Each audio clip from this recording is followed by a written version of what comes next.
Book 3 of Eudemian Ethics by Aristotle. Book 3, Chapter 1.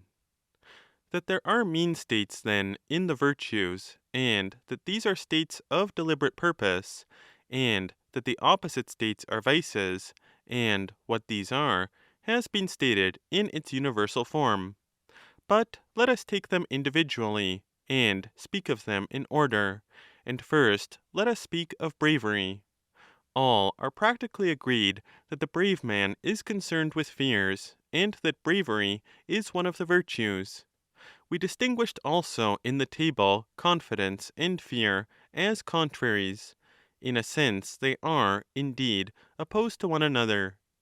Clearly, then, those named after these habits will be similarly opposed to one another, e.g., the coward, for he is so called from fearing more than he ought, and being less confident than he ought, and the confident man, who is so called for fearing less than he ought, and being more confident than he ought.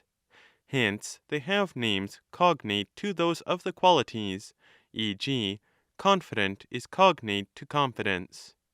So that since bravery is the best habit in regard to fear and confidence, and one should be neither like the confident, who are defective in one way, excessive in another, nor like the cowards, of whom the same may be said, only not about the same objects, but inversely, for they are defective in confidence, and excessive in fear. It is clear that the middle habit between confidence and cowardice is bravery, for this is the best. The brave man seems to be in general fearless, the coward prone to fear. The latter fears many things and few, great things and small, and intensely and quickly, while his opposite fears either not at all, or slightly and reluctantly, and seldom, and great things only.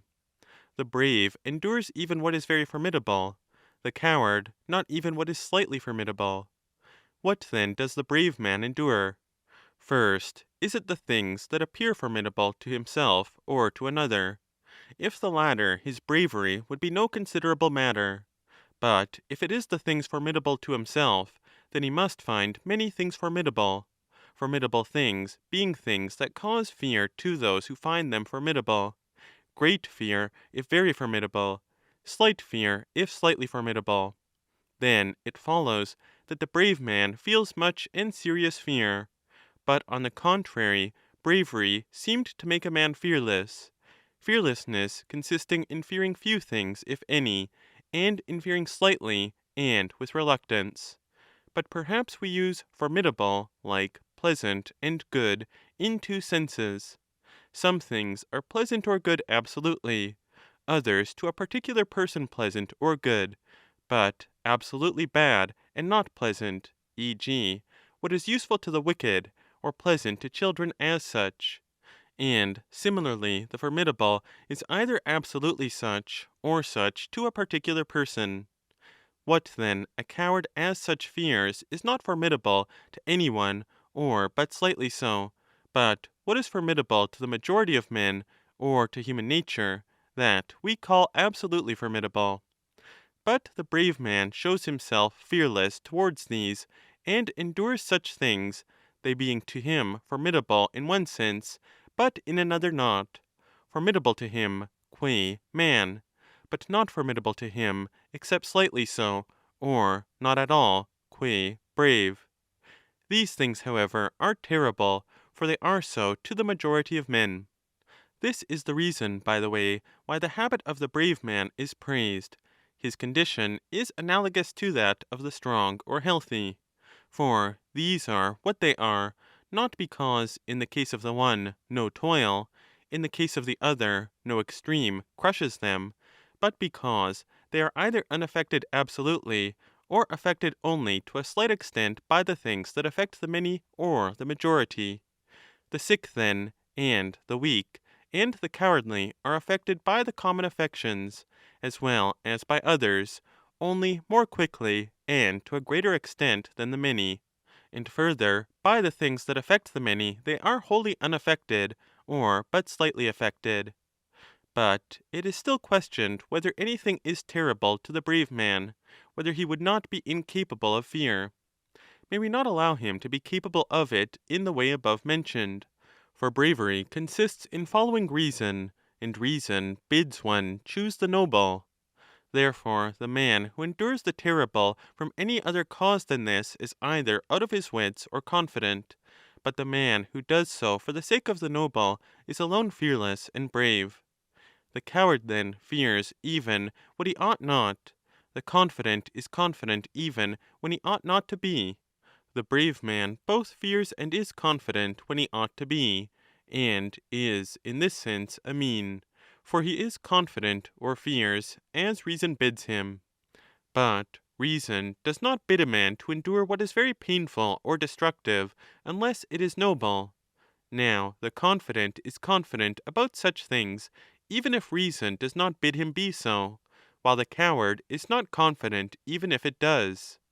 The brave man alone is confident about them only if reason bids him. There are 5 kinds of courage, so named from a certain analogy between them, for they all endure the same things, but not for the same reasons. One is a civic courage, due to the sense of shame. Another is military, due to experience and knowledge, not, as Socrates said, of what is fearful, but of the resources they have to meet what is fearful. The third kind is due to inexperience and ignorance. It is that which makes children and madmen face objects moving towards them, and take hold of snakes.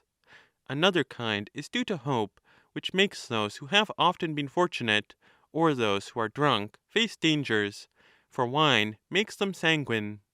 Another kind is due to irrational feeling, e.g., love or anger, for a man in love is rather confident than timid, and faces many dangers, like him who slew the tyrant in Metapontium, or the man of whom stories are told in Crete. Similar is the action of anger or passion, for passion is beside itself. Hence, wild boars are thought to be brave, though they are not really so, for they behave as such when beside themselves, but at other times are variable, like confident men. But still the bravery of passion is above all natural. Passion is invincible, and therefore children are excellent fighters. Civic courage is the effect of law, but in truth none of these forms is courage, though all are useful for encouragement in danger. So far we have spoken of the terrible generally. Now it is best to distinguish further. In general, then, whatever is productive of fear is called fearful, and this is all that causes destructive pain. For those who expect some other pain may perhaps have another pain and another emotion, but not fear. E.g., if a man foresees that he will suffer the pain of envy, or of jealousy, or of shame. But fear only occurs in connection with the expectation of pains whose nature is to be destructive to life. Therefore, men who are very effeminate as to some things are brave, and some who are hard and enduring are cowards. Indeed, it is thought practically the special mark of bravery to take up a certain attitude towards death and the pain of it.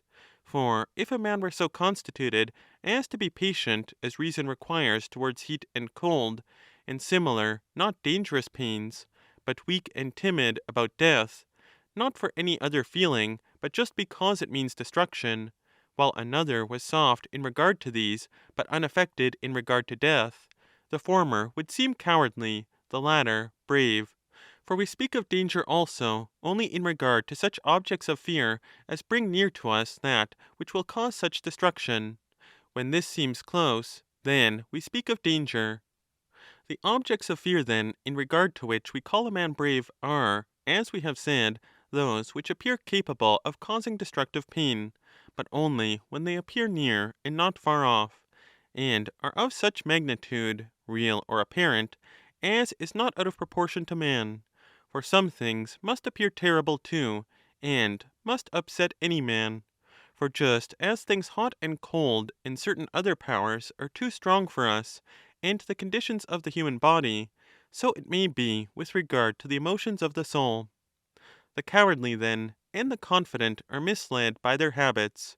For to the coward what is not terrible seems terrible, and what is slightly terrible greatly so, while in the opposite way to the confident the terrible seems safe, and the very terrible but slightly so. But the brave man thinks things what they truly are. Therefore, if a man faces the terrible through ignorance, e.g., if a man faces in the transport of madness the attack of a thunderbolt, he is not brave. Nor yet if, knowing the magnitude of the danger, he faces it through passion, as the Celts take up their arms to go to meet the waves. In general, all the bravery of barbarians involves passion. But some face danger also for other pleasures, for passion is not without a certain pleasure, involving as it does the hope of vengeance. But still, whether a man faces death for this or some other pleasure, or to flee from greater evils, he would not justly be called brave. For if dying were pleasant, the profligate would have often died because of his incontinence, just as now. Since what causes death is pleasant, though not death itself. Many knowingly incur death through their incontinence, but none of them would be thought brave even if they do it with perfect readiness to die. Nor is a man brave if he seeks death to avoid trouble, as many do, to use Agathon's words. Bad men, too weak for toil, are in love with death. And so the poets narrate that Chiron, because of the pain of his wound, prayed for death and release from his immortality. Similarly, all who face dangers owing to experience are not really brave. This is what, perhaps, most soldiers do. For the truth is the exact opposite of what Socrates thought. He held that bravery was knowledge. But those who know how to ascend masts are confident, not because they know what is terrible, but because they know how to help themselves in dangers. Nor is all that makes men fight more boldly courage, for then, as Theognis puts it, strength and wealth would be bravery. Every man, he says, daunted by poverty. Obviously some, though cowards, face dangers because of their experience, because they do not think them dangers, as they know how to help themselves. And a proof of this is that when they think they can get no help, and the danger is close at hand, they no longer face it. But it is where shame, among all such causes, makes a man face danger, that the man would most seem to be brave. As Homer says, Hector faced the danger from Achilles, and shame seized Hector. And again, Polydamas will be the first to taunt me. Such bravery is civic, but the true bravery is neither this nor any of the others, but like them, as is also the bravery of brutes, which from passion run to meet the blow. For a man ought to hold his ground, though frightened, not because he will incur disrepute, nor through anger, nor because he does not expect to be killed, or has powers by which to protect himself. For in that case he will not even think that there is anything to be feared. But since all virtue implies deliberate choice, we have said before what this means, and that it makes a man choose everything for the sake of some end, and that the end is the noble. It is clear that bravery, because it is a virtue, will make a man face the fearful for some end, so that he does it neither through ignorance, for his virtue rather makes him judge correctly, nor for pleasure, but because the act is noble, since if it be not noble but frantic, he does not face the danger, for that would be disgraceful. In regard then to what things bravery is a mean state, between what and why, and the meaning of the fearful, we have now spoken tolerably adequately for our present purpose. Chapter 2. After this we must try to draw certain distinctions regarding profligacy and temperance. Profligate has many senses. It is, in a sense, the unchastened and uncured, as the undivided is the not divided, and with the same two classes, i.e., the one capable, the other incapable of division. For undivided means both what is incapable of division and what is capable but not actually divided, and so with profligate. For it is both that which by its nature refuses chastening, and that which is of a nature to accept, but has not yet received chastening for the faults in regard to which the temperate man acts rightly, e.g., children. For we give them the same name as the profligate, but because of this latter kind of profligacy. And further, it is in different senses that we give the name to those hard to cure, and to those whom it is quite impossible to cure through chastening. Profligacy, then, having many senses, it is clear that it has to do with certain pleasures and pains, and that the forms differ from one another, and from other states by the kind of attitude towards these. We have already stated how, in the use of the word profligacy, we apply it to various states by analogy. As to those who from insensibility are unmoved by these same pleasures, some call them insensible, while others describe them as such by other names.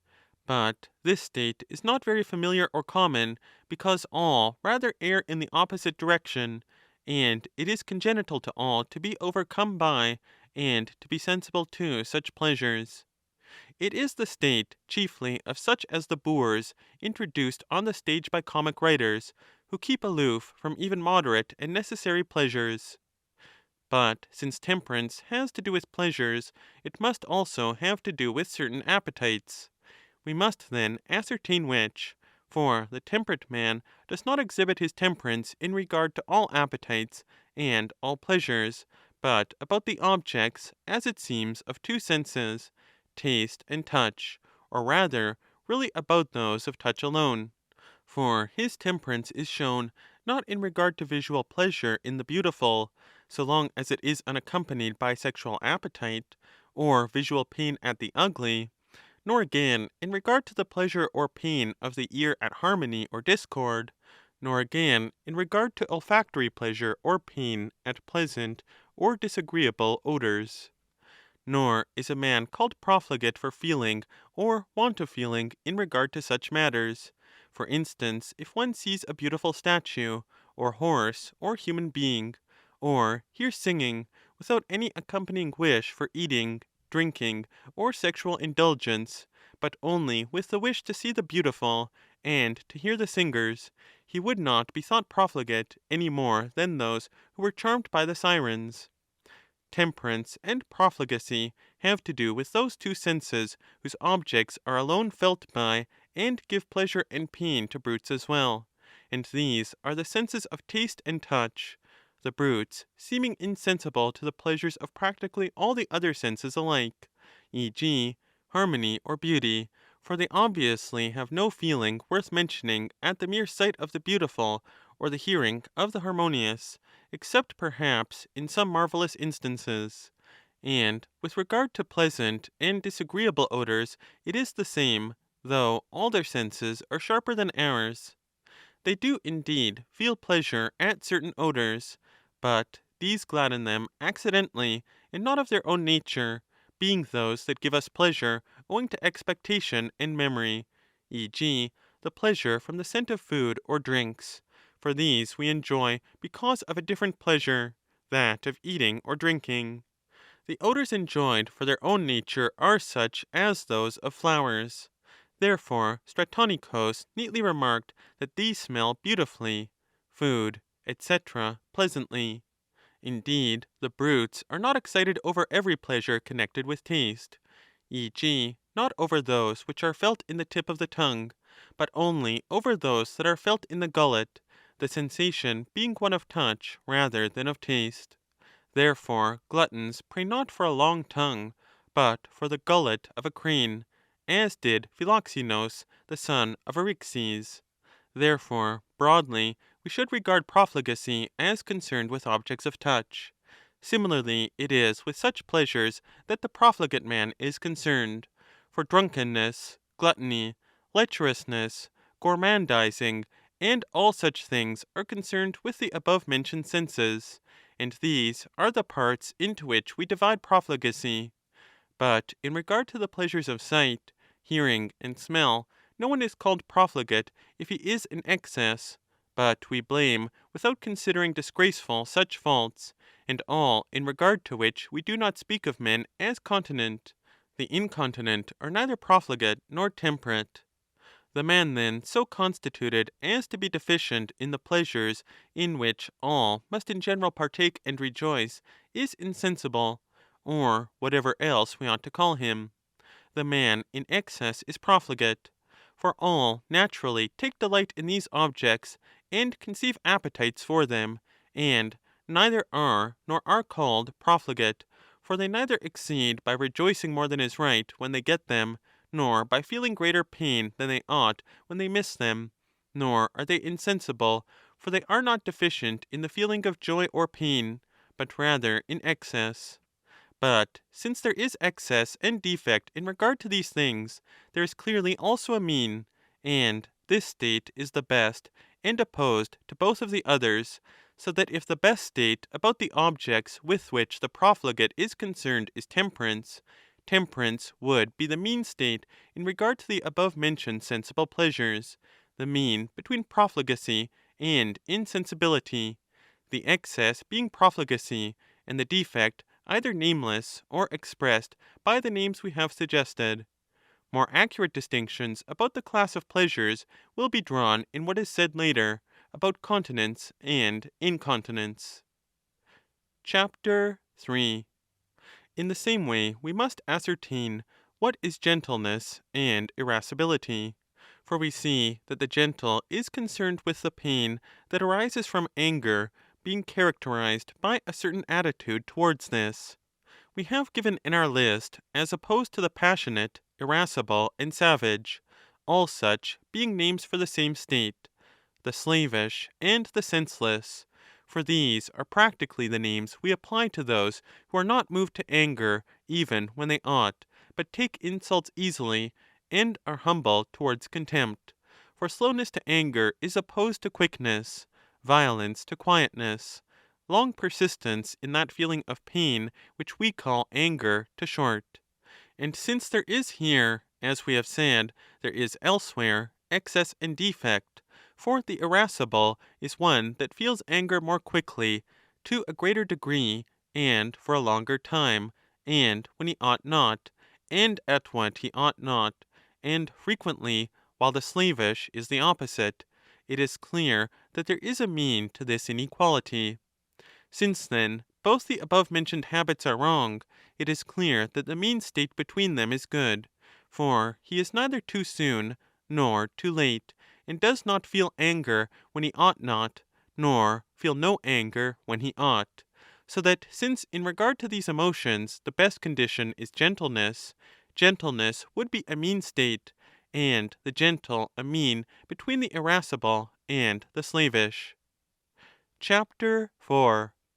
Also, magnanimity, magnificence, and liberality are mean states, liberality being shown in the acquisition or expenditure of wealth.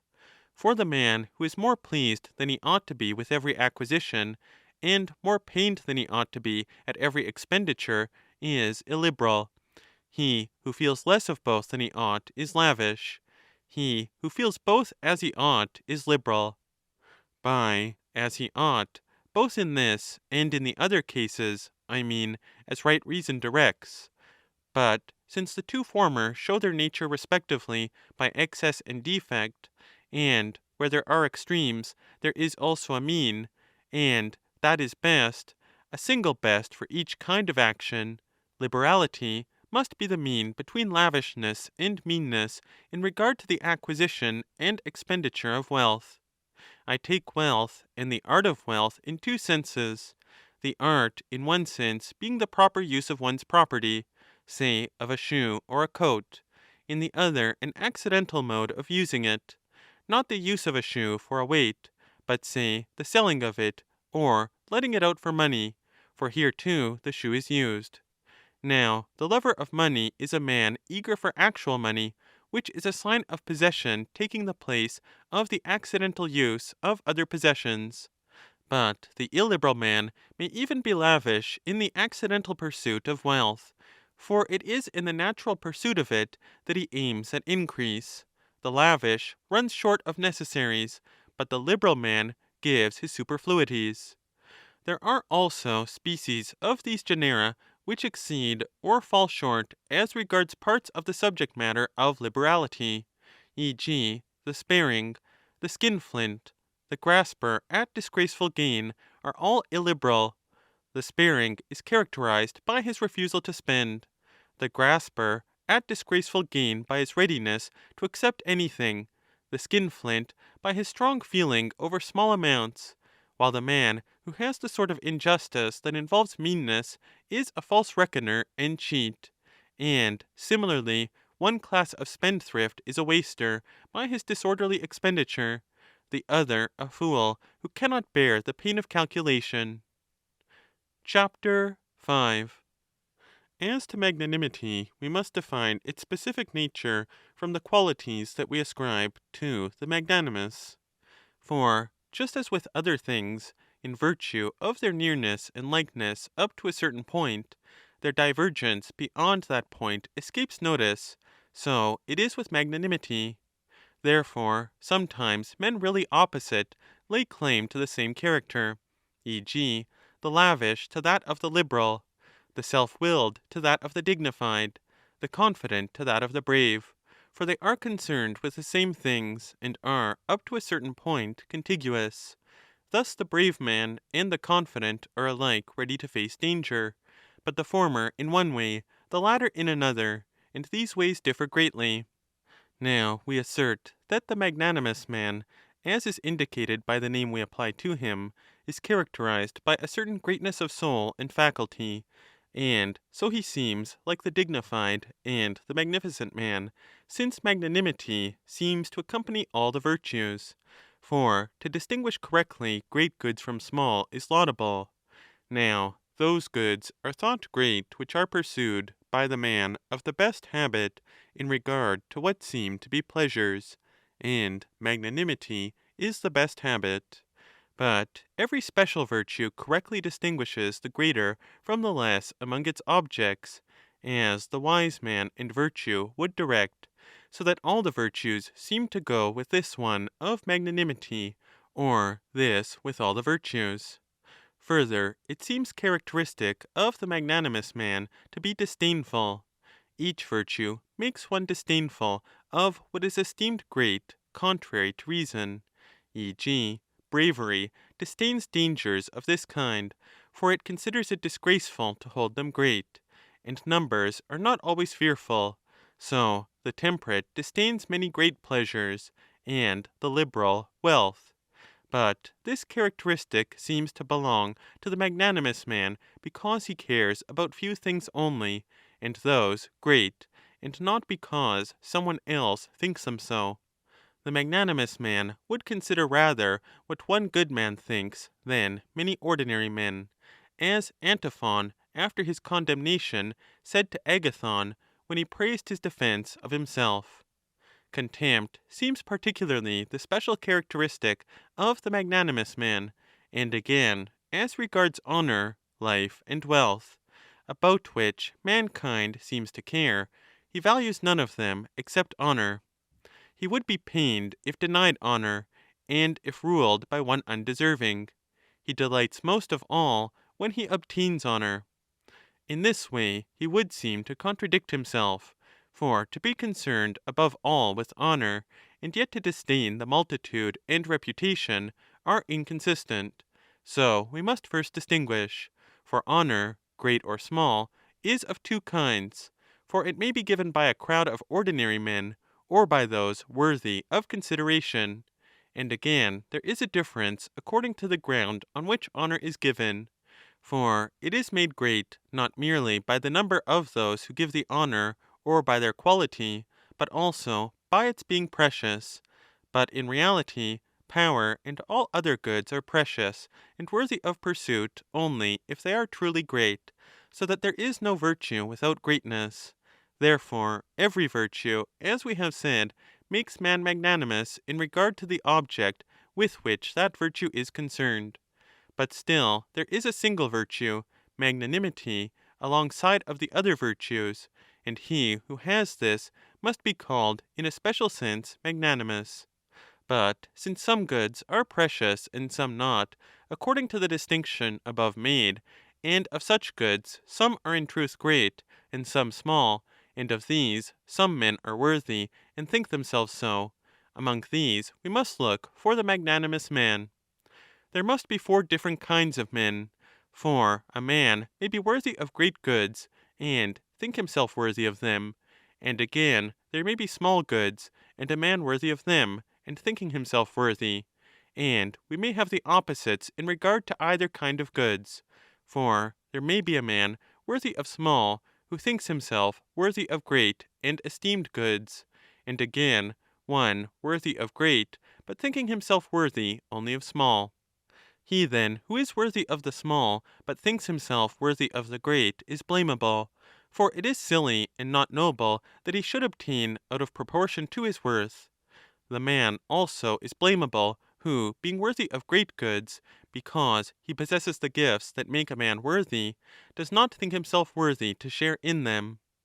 There remains then the opposite of these 2, the man who is worthy of great goods and thinks himself worthy of them, such being his disposition. He is the mean between the other 2, and is praiseworthy.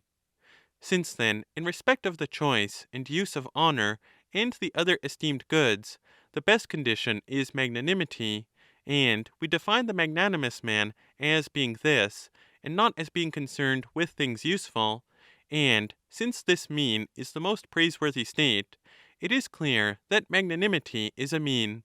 But of the opposites, as shown in our list, the quality consisting in thinking oneself worthy of great goods, when not worthy, is vanity. For we give the name of vain to those who think themselves worthy of great things, though they are not. But the quality of not thinking oneself worthy of great things, though one is, we call mean-spiritedness. For it is held to be the mark of the mean-spirited not to think himself worthy of anything great, though he possesses that for which he would justly be deemed worthy of it. Hence it follows that magnanimity is a mean between vanity and mean-spiritedness. The 4th of the sorts of men we have distinguished is neither wholly blamable nor yet magnanimous, not having to do with anything that possesses greatness, for he is neither worthy nor thinks himself worthy of great goods. Therefore he is not opposite to the magnanimous man, yet to be worthy and think oneself worthy of small goods might seem opposite to being worthy and thinking oneself worthy of great ones. But such a man is not opposite to the magnanimous man, for he is not to be blamed, his habit being what reason directs. He is in fact similar in nature to the magnanimous man, for both think themselves worthy of what they really are worthy of. He might become magnanimous, for of whatever he is worthy of, he will think himself worthy. But the mean-spirited man, who, possessed of great and honorable qualities, does not think himself worthy of great good, what would he do if he deserved only small?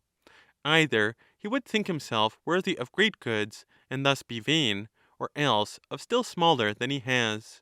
Therefore no one would call a man mean-spirited, because, being an alien in a city, he does not claim to govern but submits, but only one who does not, being well born and thinking power a great thing. Chapter 6.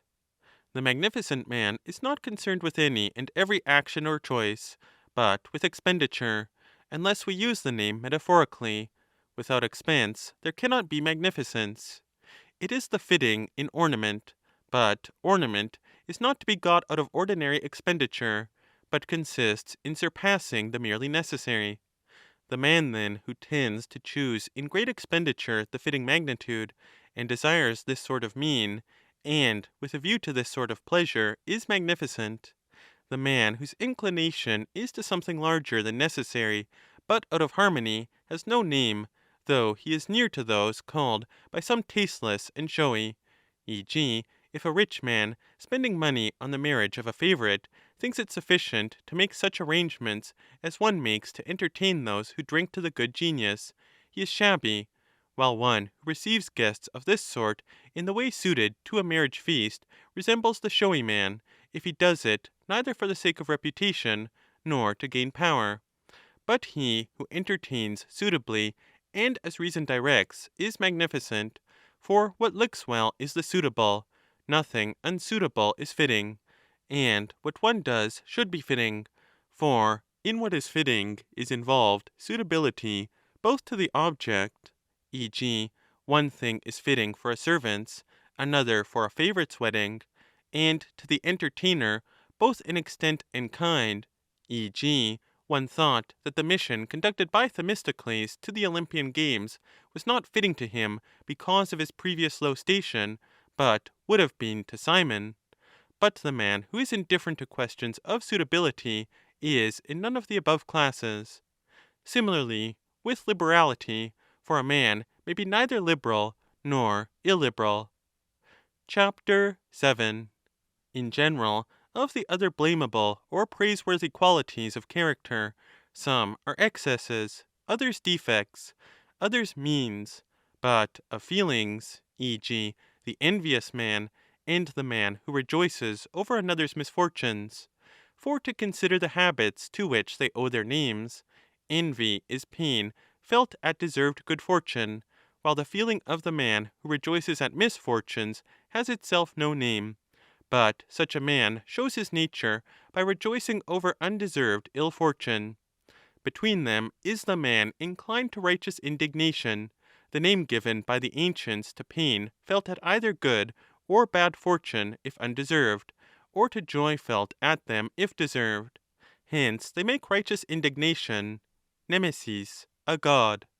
Shame is a mean between shamelessness and shyness, for the man who thinks of no one's opinion is shameless. He who thinks of everyone's alike is shy. He who thinks only of that of apparently good men is modest. Friendliness is a mean between animosity and flattery, for the man who readily accommodates himself in all respects to another's desires is a flatterer. The man who opposes every desire is prone to enmity. The man who neither accommodates himself to, nor resists every one's pleasure, but only accommodates himself to what seems to be best, is friendly. Dignity is a mean between self-will and too great obligingness, for the contemptuous man who lives with no consideration for another is self-willed.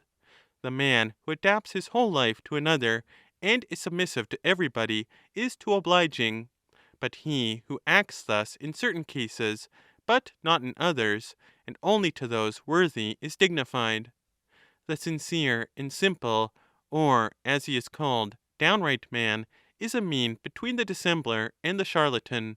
For the man who knowingly and falsely depreciates himself is a dissembler. The man who exalts himself is a charlatan. The man who represents himself as he is sincere, and, in the Homeric phrase, intelligent. In general, the one loves truth, the other a lie. Wittiness also is a mean, the witty being a mean between the boorish or stiff and the buffoon. For just as the squeamish differs from the omnivorous, in that the one takes little or nothing, and that with reluctance, while the other accepts everything readily, so is the boor related to the vulgar buffoon. The one accepts nothing comic without difficulty, the other takes all easily and with pleasure. Neither attitude is right. One ought to accept some things and not others, as reason directs, and the man who does this is witty. The proof is the usual one. Wittiness of this kind, supposing we do not use the word in some transferred sense, is the best habit, and the mean is praiseworthy, and the extremes blamable. But wit, being of two kinds, one being delight in the comic, even when directed against oneself, if it be really comic, like a jeer, the other being the faculty of producing such things, the two sorts differ from one another, but both are means. For the man that can produce what a good judge will be pleased at, even if the joke is against himself, will be midway between the vulgar and the frigid man. This definition is better than that which merely requires the thing said to be not painful to the person jeered at, no matter what sort of man he is. One ought rather to please the man who is in the mean, for he is a good judge. All these mean states are praiseworthy without being virtues, nor are their opposites vices, for they do not involve deliberate choice. All of them occur in the classifications of affections, for each is an affection. But since they are natural, they tend to the natural virtues. For, as will be said later, each virtue is found both naturally and also otherwise, viz., as including thought. Envy then tends to injustice, for the acts arising from it affect another; righteous indignation to justice, shame to temperance, whence some even put temperance into this genus. The sincere and the false are respectively sensible and foolish. But the mean is more opposed to the extremes than these to one another, because the mean is found with neither, but the extremes often with one another. And sometimes the same people are at once cowardly and confident, or lavish in some ways, illiberal in others, and in general are lacking in uniformity in a bad sense.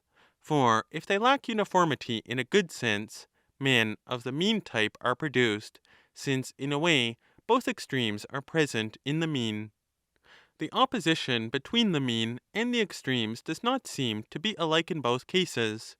Sometimes the opposition is that of the excessive extreme, sometimes that of the defective, and the causes are the two first given: rarity, e.g., of those insensible to pleasures, and the fact that the error to which we are most prone seems the more opposed to the mean.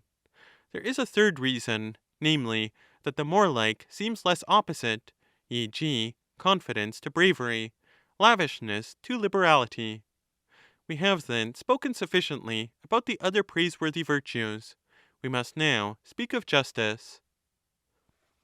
Note: Books 4, 5, and 6 of Eudemian Ethics are Books 5, 6, and 7 of Nicomachean Ethics, and have been excluded from this translation. And of Book 3. Recording in memory of Mitchell Edwards.